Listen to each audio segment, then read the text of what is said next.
प्रतियोगिता में जाने के लिए रखे गए इस समारोह में मंच पे बैठे हुए यहाँ के सरपंच साहब, बाला सरपंच साहब, मुंशिगा जी, अन्य पदाधिकारी, हमारे रिटायर्ड थानेदार साहब,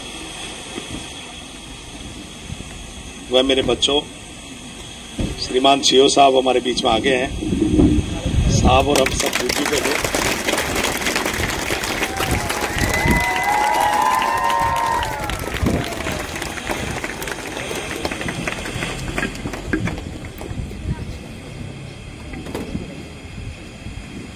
आपके प्रोग्राम में सरपंच साहब बाड़िया ने मुझे कल ही बता दिया था, लेकिन चूंकि हम पुलिस विभाग में हैं, इमरजेंसी सर्विसेज में आते हैं, तो हमारी कुछ लाइबिलिटीज और होती है। किसी भी प्रकार का अपराध हो जाए, कोई मीटिंग हो जाए या कोई वीआईपी मोमेंट हो जाए, तो वो भी ध्यान में रखना पड़ता है। इसी क्रम में मैं और साहब दोनों ही एक मीटिंग में थे। सरपंच साहब बालिया मीटिंग के गेट पे ही पहुंच गए, तो इन्होंने कहा कि सीओ साहब कहाँ है। मैंने कहा सीओ साहब अभी विजिट करेंगे, पुलिस लाइन की जवानों की समस्या सुनेंगे, तब तक मैं चलता हूं, फिर साहब पधार जाएंगे। तो थोड़ा 10-15 मिनट हम लोग लेट हो गए, उसके लिए मैं क्षमा चाहता हूं, क्योंकि छोटे बच्चे हैं, धूप में परेशान हो रहे हैं।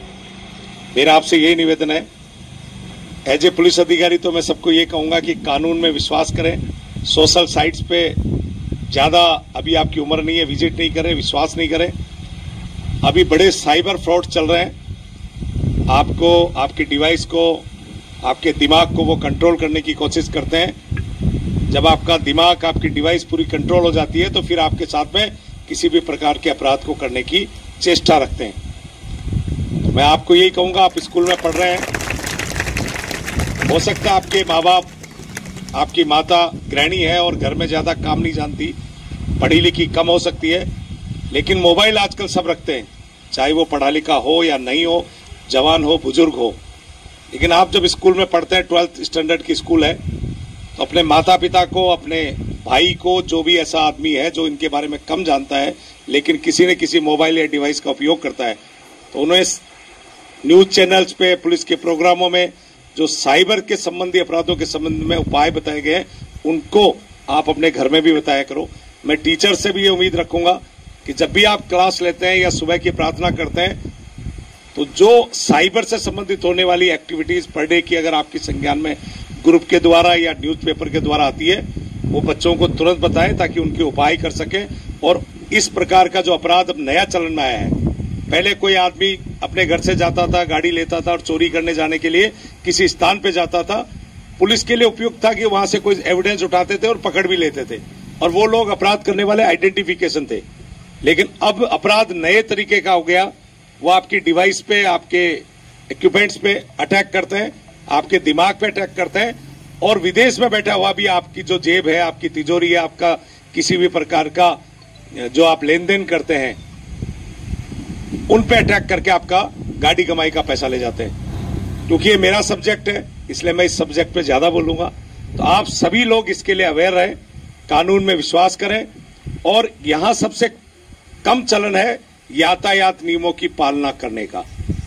सभी बच्चों से कहूंगा कि आप अपने बच्चे अपनी पॉकेट से, अपने बचाए हुए पैसे से एक हेलमेट खरीद करके अपने पेरेंट्स को जरूर गिफ्ट करें, और वो देते समय ये जरूर कहें, हेलमेट देते समय अपने पेरेंट्स को ये जरूर कहें कि आप हमारे लिए बहुत उपयोगी है, आपके बिना ये संसार स्वर्ग नहीं है, नरक है।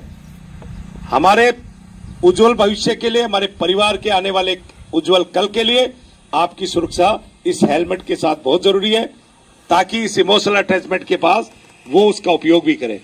आपने हमें बुलाया, इतना मान सम्मान दिया, उसके लिए आपका धन्यवाद। और जो टीम यहां से रतनगढ़ जा रही है, उन सबको मेरी तरफ से बहुत सारी शुभकामनाएं कि आप इसी तरह 9 बच्चे एक स्कूल के सिलेक्शन हुए, तो यहाँ की कमेटी को, सबको मैं धन्यवाद दूंगा, और इन बच्चों के लिए मैं प्रेयर करूंगा, और आप लोगों की तरफ से भी इन्हें ढेर सारा आशीर्वाद देकर के यहाँ से रवाना करेंगे, ताकि ये 23 से लेकर के होने वाले इस आयोजन में जीत करके इस डीडवाना का, इस स्कूल का नाम रोशन करें। आप सभी का पुनः धन्यवाद। Thank you very much. जय हिंद।